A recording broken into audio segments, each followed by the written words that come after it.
Hi friends, welcome to our channel. ఈరోజు ఈనాడు దినపత్రికలో డిఎస్సికి సంబంధించినటువంటి వార్త ఏం రాశారో ఒకసారి పరిశీలిద్దాం. ఇక్కడ చూస్తున్నారు కదా మీరు, ఏప్రిల్ మే నెలల్లో టీచర్లకు పదోన్నతులు బదిలీలు అంటూ ఒక న్యూస్ అయితే మనకు రావడం జరిగింది.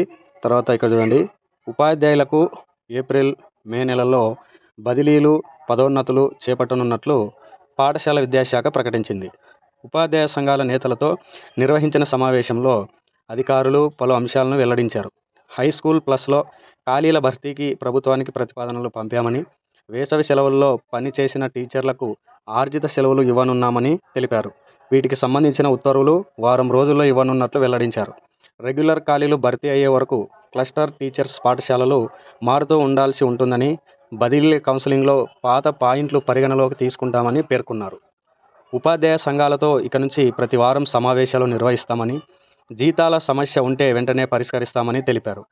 ఇక ముఖ్యమైన అంశం చూస్తే ఇక్కడ మనకు స్కూల్ అసిస్టెంట్ లాంగ్వేజెస్ పదోన్నతులు ఎస్జిటీలకు 30:70 అంటే 30:70 నిష్పత్తిలో చేపడతామని అధికారులు తెలపగా, 70:30 నిష్పత్తి ప్రకారం కల్పించాలని సంఘాల నేతలు కోరారు. అంటే మనకు లాంగ్వేజ్ పండిట్స్ ఏవైతే ఉన్నాయో, హిందీ కావచ్చు, తెలుగు కావచ్చు, వాటిని ఫిలప్ చేసేటప్పుడు ప్రమోషన్లు 30% ప్రమోషన్లు ఇచ్చి మిగతావి డైరెక్ట్ రిక్రూట్మెంట్లో భర్తీ చేస్తారు. అయితే ఈ పద్ధతిలో కాకుండా 70:30 నిష్పత్తి ప్రకారమే ఉద్యోగాలు కల్పించాలని ఉపాధ్యాయ సంఘాల నేతలు కోరినట్లు మనం ఇక్కడ చూస్తున్నాము.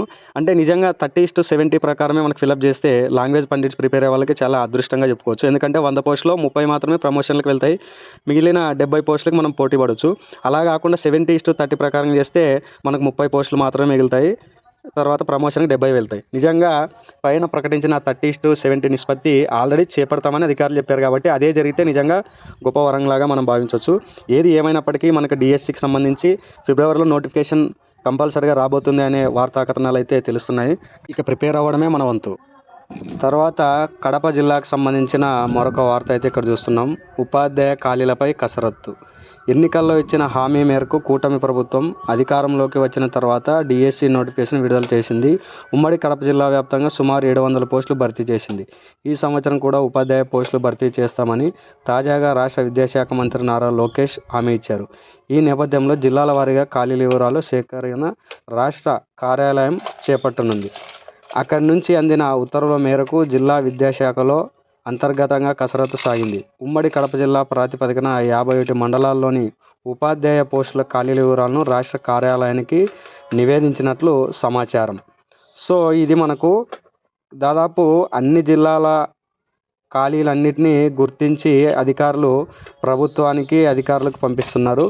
కాబట్టి దాదాపుగా మనకు ఈ ఖాళీల వివరణ పూర్తిగా మనకు కమిషనర్కి తెలిసిన తర్వాత నోటిఫికేషన్ వచ్చే అవకాశాలు మనకు కనిపిస్తున్నాయి.